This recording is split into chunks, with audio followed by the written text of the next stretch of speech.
Okay, Thanks, great. Carlos. So we'll start with our objectives for today. We're going to start by identifying the cognitive, affective, and behavioral factors that contribute to writing anxiety. And then we'll identify some strategies for managing anxiety within each domain. And then we'll apply some of these strategies and see how they wind up working for you. So we're gonna, And oh, oh, sorry, go ahead. did we want to ask, just out of curiosity, we want to know what kind of writing, what are, do you have writer's anxiety? And if so, what are some of the things that are associated with that anxiety? So if you can just type in the chat, that would be great.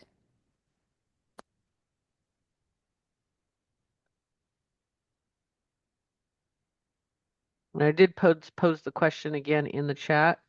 Great.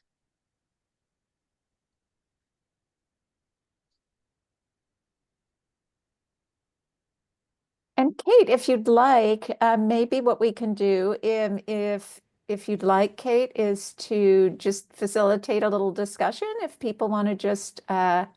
respond rather than writing.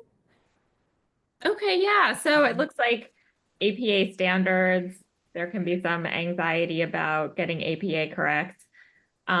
Researching from peer-reviewed journals.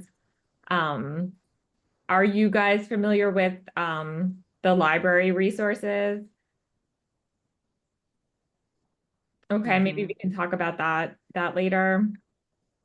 Are there any other areas where you feel like your writing anxiety is kind of focused? I Um, think, yeah, we got some other comments. Alyssa yeah. mentioned having anxiety that limits from starting and procrastinating till the very last Mm. minute. Okay, yeah, no, we're going to talk about Mhm. procrastinating. Um, and yeah, the kind of paralysis you can feel before you start. Um, yeah, I feel like, a common theme we see a lot is just getting started. And we're going to talk about, some of the things that kind of hinder us from just taking those first steps, which are really kind of critical. So let's see. So we'll start first with the cognitive domain. So cognition refers to all forms of thinking, all forms of awareness, such as our perception, our reasoning, judging, imagining, problem solving. So cognition covers this entire range. And then when we think about cognitive approaches to managing writing anxiety, we want to acknowledge certain cognitive biases we may have. So cognitive biases are unconscious errors in thinking that can distort our perception of reality. So here we want to think about how to change certain errors in our thinking or how to reimagine certain ideas. First, we can think of writing anxiety as simply a kind of cognitive reaction. And then we can also try to reimagine failure itself or try to reimagine our ideas of failure.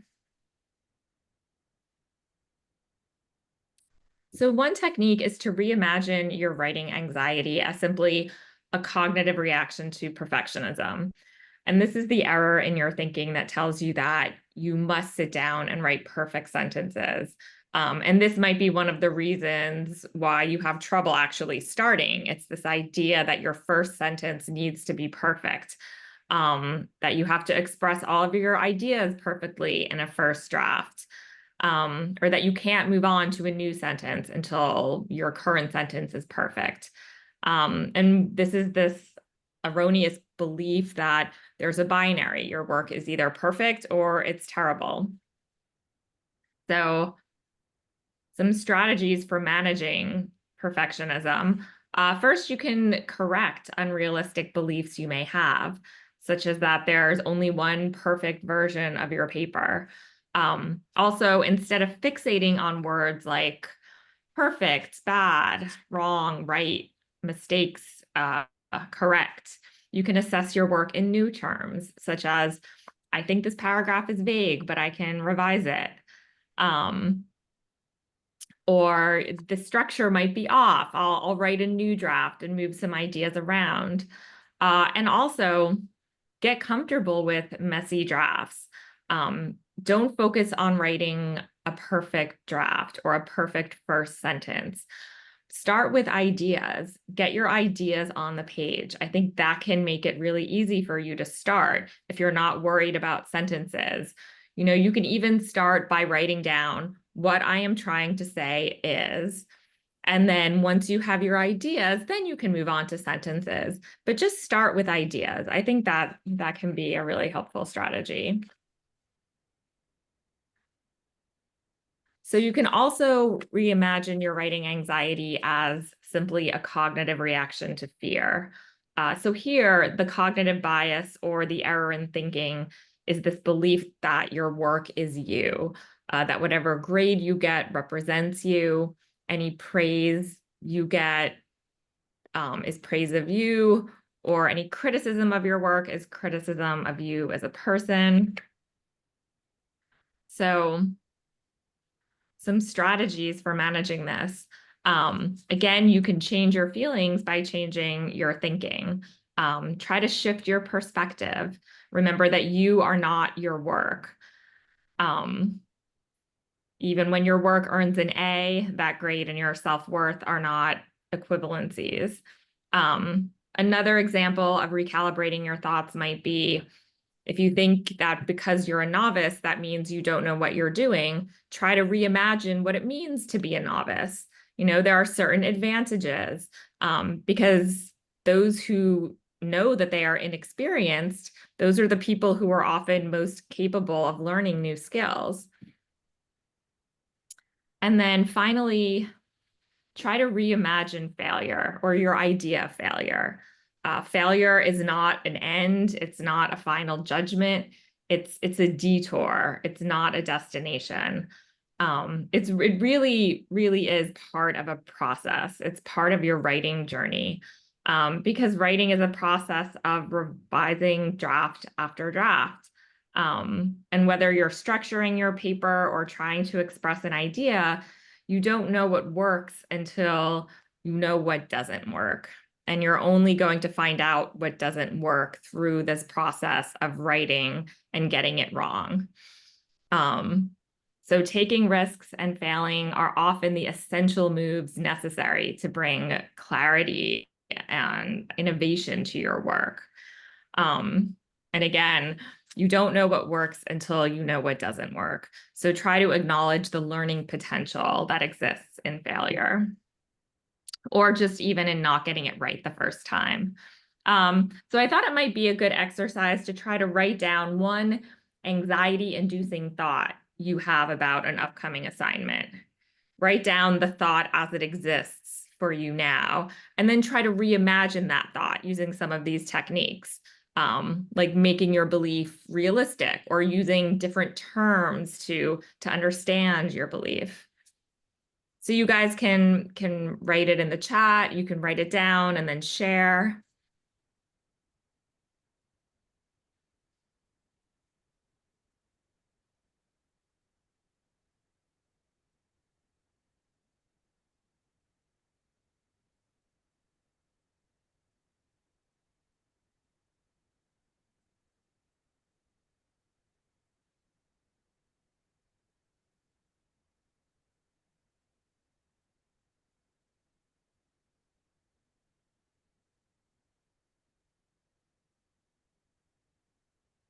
And I think we'll probably find that a lot of us have the same beliefs about,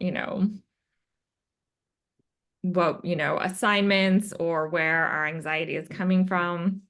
All right, yeah, looks like we have some responses here. So Mindy mentioned, I'm anxious that I won't write my paper in the proper format. Alyssa mentioned, why does it take me such a long time to write, even if it's a short prompt or assignment? Yeah, these are really, I feel like these are universal thoughts and really, really good questions.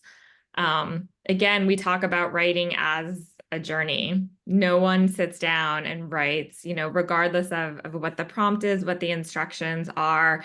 even if it seems very simple and straightforward at first, there are a lot of detours we take in order to get to, our final draft or the final version of what we're happy with, even if the instructions do seem very straightforward. And it's a sign that you're thinking really deeply and critically if you find that you're, encountering certain roadblocks. And then in terms of, having anxiety about writing papers in the proper format, I know APA can be, is new to a lot of people, and, it's a very rigid format. But the more, and I think we'll talk a little bit about exposure therapy, but the more you write, the more easily APA formatting will come to you. When you write your in-text citations, for example, if you're writing a narrative citation, because the author's last name is included in the sentence, it'll make sense to you. Oh, I don't need to put the author's last name in the parenthetical, or in the parentheses.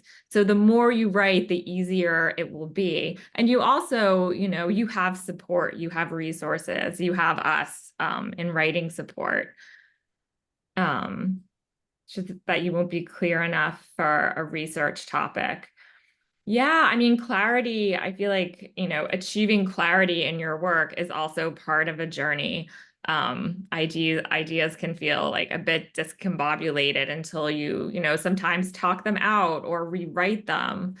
But again, especially when you work on clarity, it's a process. And I Um, saw that one of our participants mentioned that just any writing at all creates mhm. anxiety for her and makes her not want to start. So any suggestions for that, Kate?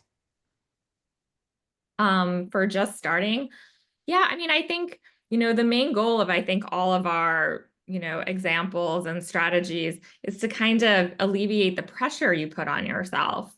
Um, and to understand that, again, your work doesn't have to be perfect. And I think that is what prevents a lot of us from starting, the pressure of perfection.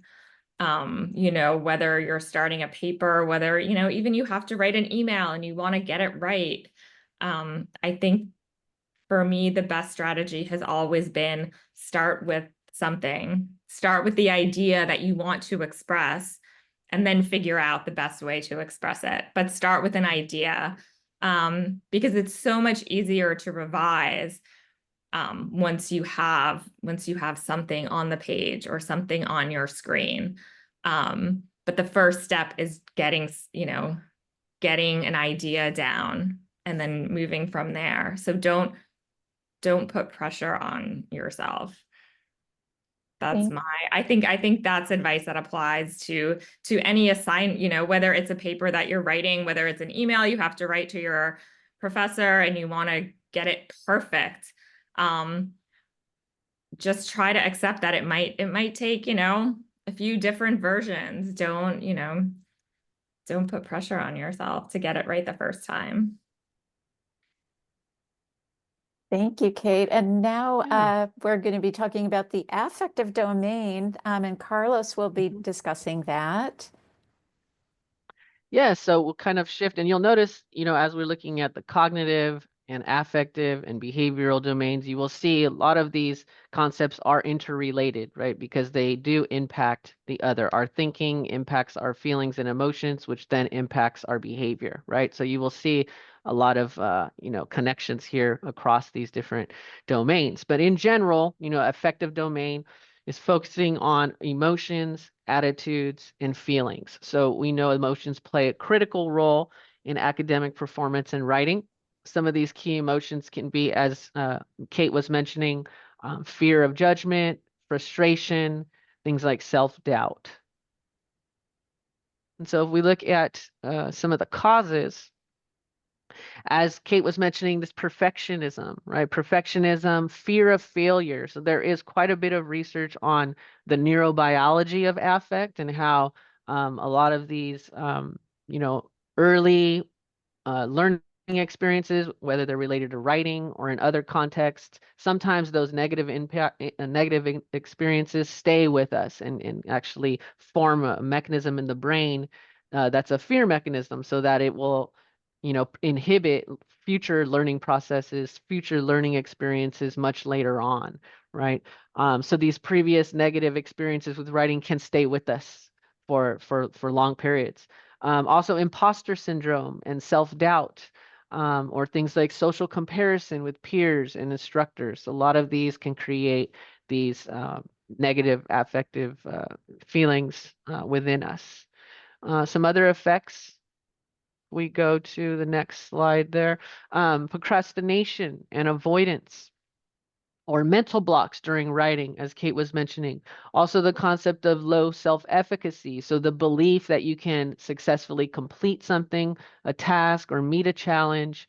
That sense of control over your emotions, your motivation and behavior, and social environment, that could be diminished there a lot of times. And also physical symptoms. So things like increased heart rate and fatigue, all of those can be associated with negative affect. So if we move to the next slide, we can see some strategies. So along the same lines of kind of reconceptualizing how we are experiencing these things, we want to try to normalize anxiety to an extent, right? It is a part of the writing process, especially if things are new, or maybe if you haven't established a routine, right? These things can weigh us down and inhibit even just starting, a writing endeavor.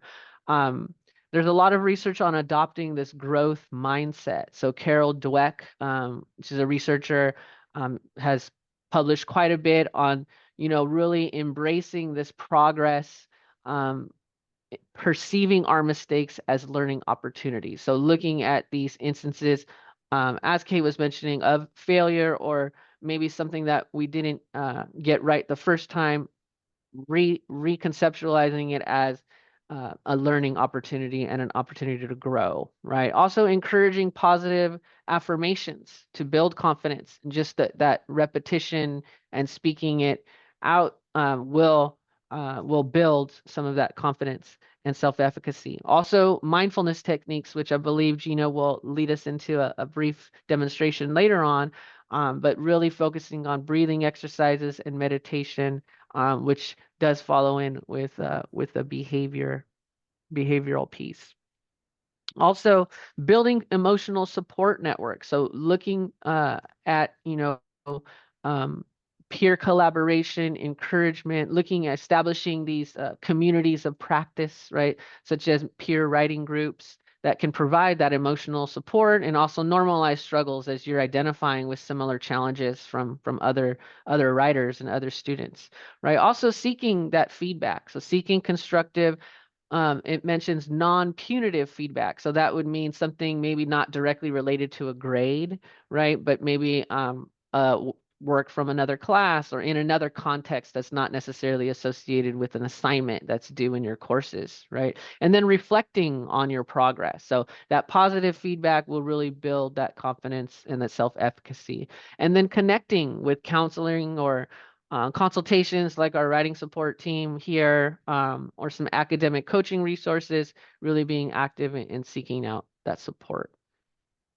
And I just wanted to add, Carlos, thank you for that comment about the non-punitive feedback. There have been articles by faculty who have said that they've actually encouraged their students to fail, and he gives them grades. He grades them on their quote failures. So he builds that into the course, and he says, I want to make sure that you fail, and you're going to get like a high grade on failing this paper if you take big risks and if you try something different, and you're not afraid to try something completely new. So he builds failure into his coursework and his curriculum, which I think is such a wonderful idea.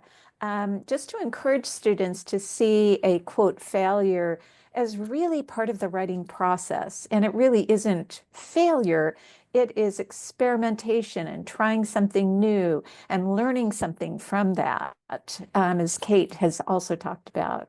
So thank you. Yeah, and some other tools, some other activities that you might think about engaging in is journaling, but specifically journaling about those emotions that are tied to writing, right? Looking at some what's called low stakes writing tasks. So again, kind of not necessarily associated with a particular, assignment, but uh, implementing some actions like free writing when free, but specifically maybe free writing about those emotions that you are feeling, that you're having, that you're experiencing. Also self-reflection. So self-reflection logs, that can be done in many different ways, but looking at how you can best track, your emotional growth, whether, just getting an assignment, taking part in the assignment, and also after the assignment. So the next slide has an example of how you might think about visualizing this learning process. So this is from Gibbs, and as part of experiential learning. And Gibbs has a reflective learning cycle. And so you notice the different pieces there as far as description, feelings, evaluation, analysis, conclusion, and action plan. But specifically in the affective domain, looking at the feeling section, right? So examining how you are identifying these specific emotions initially, revisiting the experience, thinking about your immediate emotional response, right? What was your gut reaction to the event? Did you feel surprised, anxious, confused, something else? Also using open-ended questions, things like, what were your feelings before the situation occurred? What were your feelings while the situation occurred? And then maybe what did you feel after the situation? And then, as you're doing that, you're, checking to see if how these emotions are evolving, right? Recognizing these emotional shifts. So after you've identified some of those initial feelings, think about, how they have changed through the process. Did your feelings change as the situation progressed or after it concluded? Probably a lot after it's finished, right? There's a lot of emotional change after, you complete the project, but you really kind of trying to reflect on that process and if you experience the shift in perspective or understanding.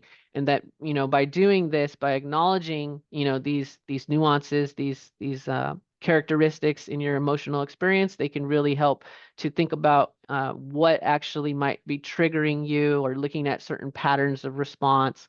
So kind of that metacognitive approach is we're kind of examining on the whole how the experience went rather than the content itself. Right. So Gina's going to talk more about the behavioral domain in our next segment. Thank you so much, Carlos. We're going to focus now on behaviors that contribute to writing anxiety. We talked about the cognition, our thoughts that contribute to writing anxiety and that faulty thinking. We talked about our emotions and how those contribute to writing anxiety. And now we're going to talk about behaviors that we may unconsciously or consciously do that contribute to writing anxiety. So one of them is lack of time um, and or lack of time management skills. So either of those can really contribute to writing anxiety. Some of us work full time and then we take classes in the evening. We have children at home. So some of that lack of time can be really challenging. But the time management piece is really, really important in those cases because that's when we have to get really, really specific about laying out chunks of time when we can read, when we can do our writing, when we can even meet with a peer, one of our colleagues in our classes to talk about the assignment and to brainstorm. So those things are really important to build in. Another behavior that contributes to writing anxiety is procrastination. And this is one of those chicken or egg questions because procrastination is so related to emotions and faulty thinking and anxiety. So procrastination often can be the result of that anxiety in writing, but it can also create more anxiety and become kind of a vicious cycle. So procrastinating itself is not going to help us. And I've heard this wonderful quote that says, perfectionism leads to procrastination, which leads to paralysis. And I think about that a lot when I start to procrastinate because I do it also. And I finally just realized I'm going to have to take some sort of action to break the cycle and to just delve in and do it. And that really does break the cycle. Action, any kind of action, even sitting down and writing a couple of sentences for the project can really break that cycle of procrastination. And then inadequate knowledge of writing principles. So, for example, if you are asked to write a behavioral assessment and change your behavior on something, and you've never done it before, and maybe it wasn't clear in class, it might be helpful to meet with a colleague in that class or to contact someone in writing support who can help you with that. So you can acknowledge, okay, I don't know how to do this, and then take action to help you learn about how to do that. Other behaviors that contribute to writing anxiety are avoidance. So many times we want to avoid what we perceive as unpleasant. And the unpleasant is often the unknown. If we've never done this kind of assignment before, then we want to avoid it because it just evokes all sorts of fear and anxiety. But again, that will get us procrastinating. And then that in turn reinforces avoiding it and procrastinating. And then this is a really, really important point. There have been many studies done on this idea of social isolation in higher education. And those students who tend to not maybe reach out to make a friend in a class, or who are not engaged in maybe a few extracurricular activities on campus, end up getting really socially isolated. And they're the ones who tend not to have a really difficult time persisting because there's not much reinforcement there if you're all isolated and alone in those feelings. If you're engaged, however, when you're engaged in a class or you have a friend in a particular class that you can talk to, if you're involved in activities outside of classes, that makes a student feel like they want to stay because they feel like they are more a part of the experience in the classroom and at the university. And studies show that those with high engagement are the ones who persist and succeed in completing their degrees. And those who have very low engagement tend to not. So we always want to, kind of encourage you to not isolate and really try and, even if it's just one friend, to really make that connection here because it's really important in helping us to feel not so alone. So here are some behaviors for managing writing anxiety. We talked about the cognitions that can change. We talked about the emotions that we can manage. And now we're going to talk about behaviors. So one of the things that many, many writers recommend is to take baby steps.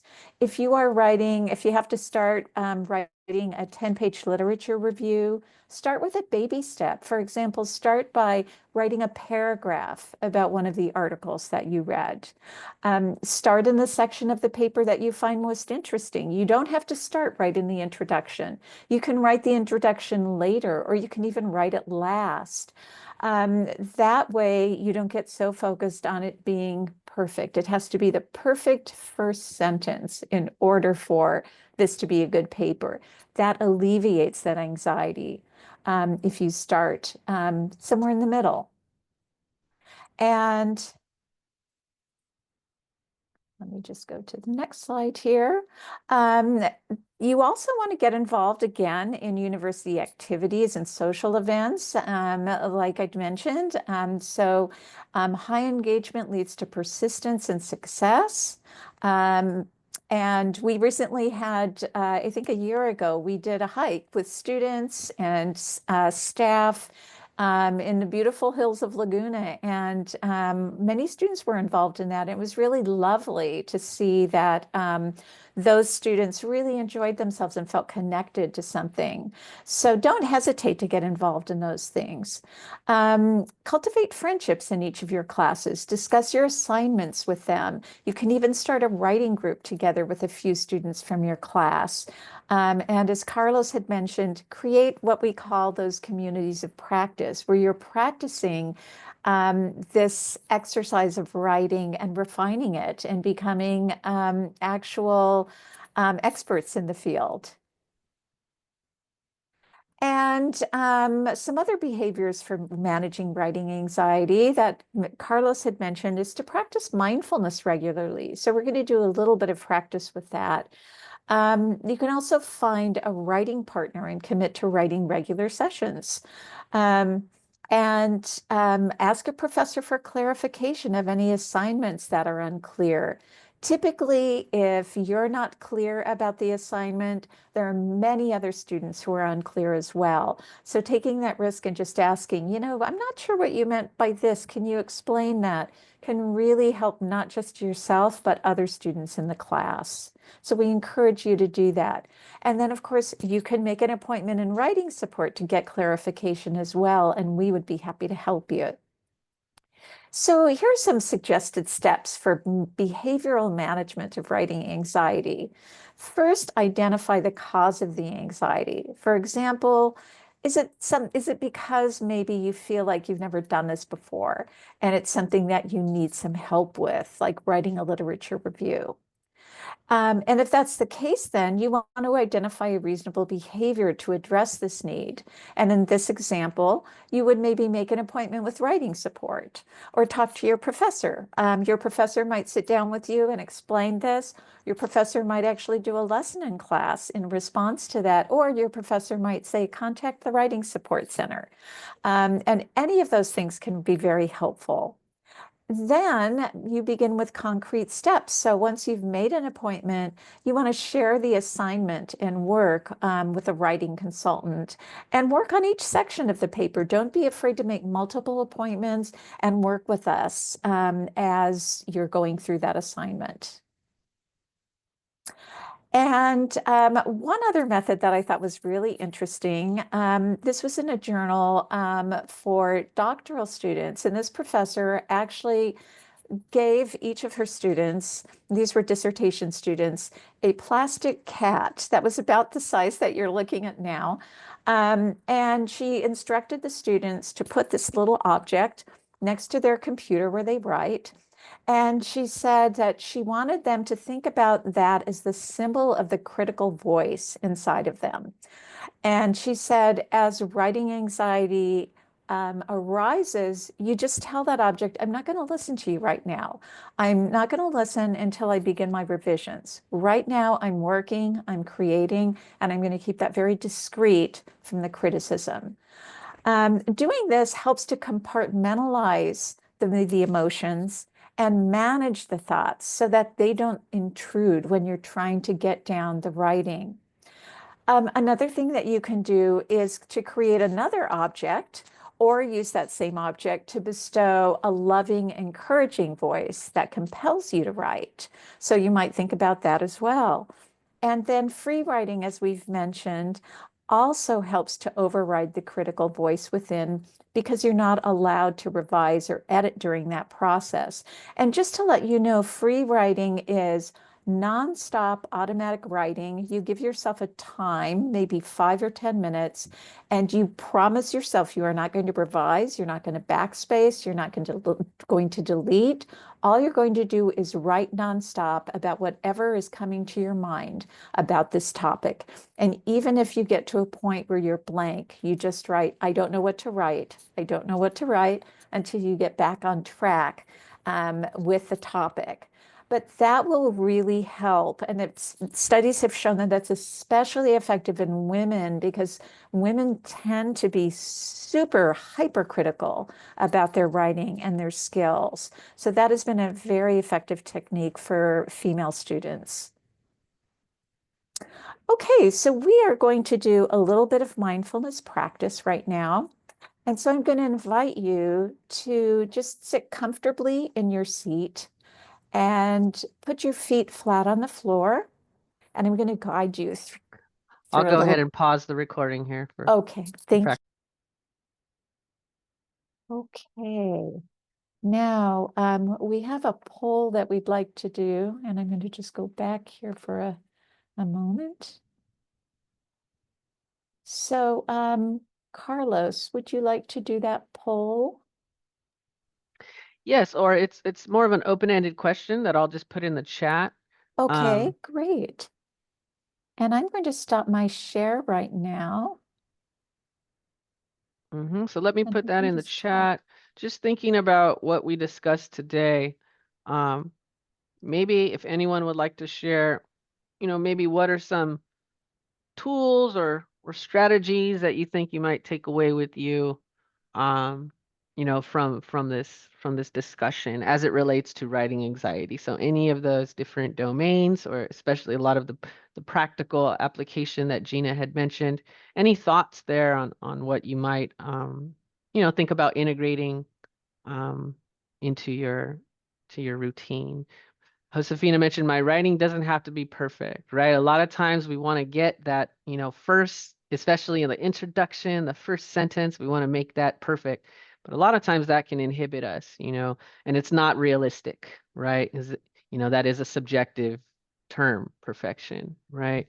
Um, And I Go really, ahead. oh, sorry, I was going to say, start instead of thinking, I'm starting with this great introductory sentence or a great introductory paragraph. Write down your ideas. What are the main ideas you have for your paper? Just jot down notes to yourself, almost as if, you're writing a letter to yourself. This is what I'm going to try to do.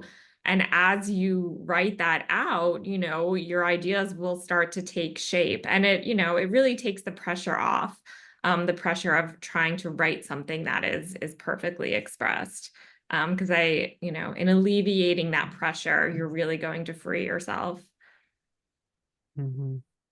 Yeah, Mindy mentioned making an appointment with writing support before even starting the paper. Yeah, I think establishing a routine that you can really integrate no matter what type of writing assignment, which could be scheduling an appointment. So looking to see when your assignments are due, and then looking, when can I schedule that appointment early on, right? So planning in advance, and just doing that consistently, right? And that could be a real benefit to you. And just establishing that routine of a process of brainstorming to, collaborating or getting feedback to drafting, revising. If we have that kind of routine and a set process, then it might make these new challenges not seem so daunting, right? And we can approach them pretty consistently, right?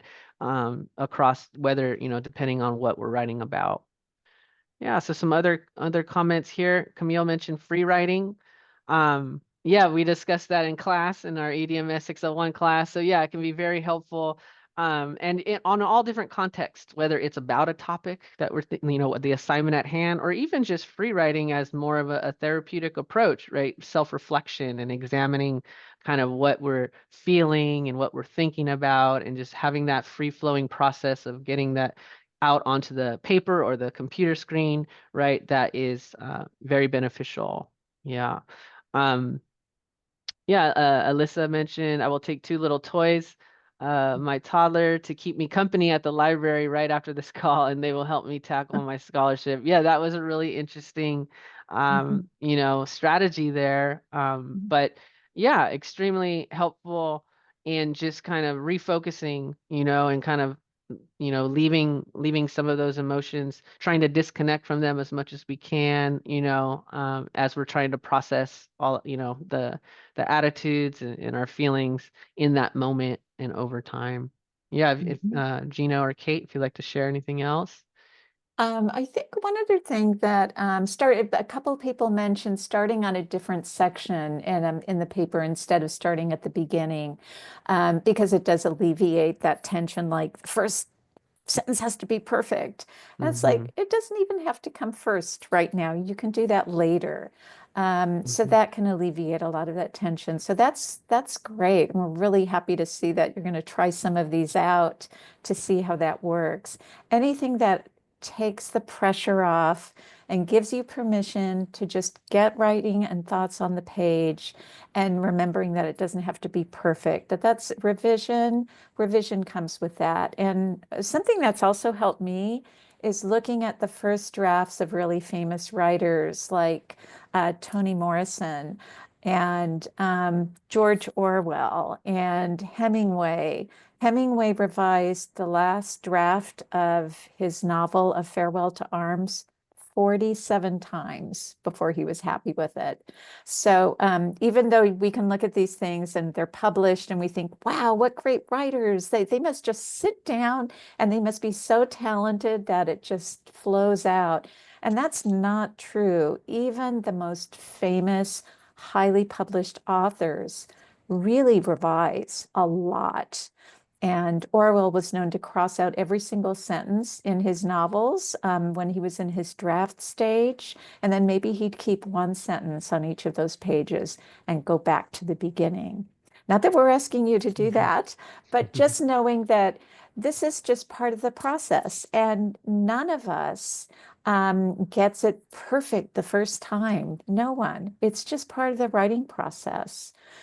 So if you can just keep that in mind, and I knew someone who used to write speeches for big political, like the mayor of LA. I knew someone in my writing group who used to write speeches for the mayor then, and he was a great writer, but he always had to go back and revise, and he'd get anxious about, the event, and he just managed it. And he was a very good writer. But again, it's not about so much that anxiety isn't a reflection of our skills. It's more a reflection of kind of those feelings we get beforehand. And then this is about just how to manage that so that we can we can stop them from stopping us and Mm-hmm. move those out of the way to move forward. Um, Mm-hmm. any comments or questions that you have that would be helpful to talk about?